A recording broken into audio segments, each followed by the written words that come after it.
It's my school's winter break, the only time the shop is actually quiet enough to hear myself think. But while the students are away, I'm already looking ahead to spring. In my class, spring brings independent project time. It's the reward for a semester of learning the basics and hard work. Lately, the request has kept coming up, can we build some Adirondack chairs? It's a classic, it's functional. So I spent part of my break designing and building a prototype to see if it's viable. At face value, it works.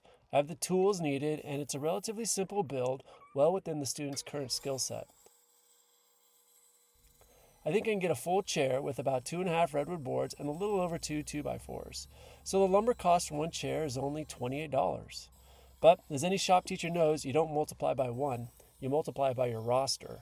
For my 60 students with tax, delivery, and built-in oops factor, that's about 180 pieces of redwood and close to 150 2x4s. All total, that's almost $2,000 in lumber alone. Here's the reality of school shop management. As a public school employee, money is always tight. However, I have a pretty healthy budget compared to other shop teachers I know. However, my budget only allows for about $3 per student per week. We have 4 hours of shop time each week, so how do you stretch $3 over a week? If I'm going to drop $2,000 on a project, that project has to be a marathon, not a sprint. To make the math work, the chair needs to occupy almost 10 weeks of instructional time. So how do I decide if a project is a go or a no-go? I use a specific evaluation framework to see if the investment matches the educational return. When I look at a project like this, I run through the following criteria. Cost and size. Can the budget handle it? And more importantly, where am I going to put 60 half-finished chairs for 2 months? For this project, I can afford it, but it will take most of my remaining budget, and so needs to be the primary focus of the spring. The learning curve. What are they actually learning? Does this push their skill set forward, or is it just more of what they already know? With this project, there isn't a lot that's new for students, which I can argue either way is good or a bad thing. More on that during another video. For now, I just tack this together with screws and nails, but I envision a more complicated joinery method as the primary skill learned if we're going to do this. Personalization. If a student is going to spend 10 weeks on something, they need to want it. A high personalization equals high engagement. A lot of students want chairs, but not all. What am I going to do with the 10 to 15 chairs that don't have a home at the end of this? Am I going to pull a bunch of kids through a project for something they don't really want? Especially given that those chairs probably won't be the best build quality? The bottlenecks. This is huge. How much machine time does this take?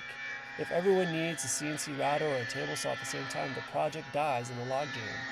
I feel confident I can spread this out. There are a variety of methods and tools used here, so I'm not too worried about the bottlenecks on this one. Sustainability. Can I do this project every year? Last year we built a giant Adirondack chair as a class project. It was great, but also a one-off. We can't do that each year, and at the same time, the effort and learning curve on building that chair doesn't really help me year to year. Ideally, I can get a project that I can use year to year and perfect the process. The pedagogy. How do I teach this?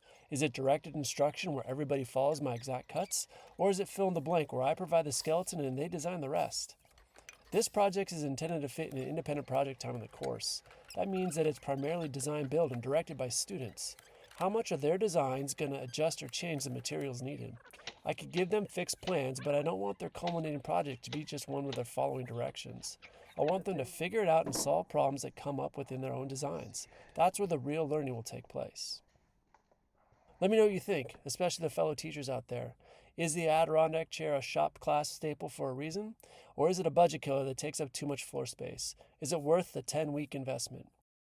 Let me know in the comments, and if you want to check out other projects or products, head over to shopclasssolutions.com.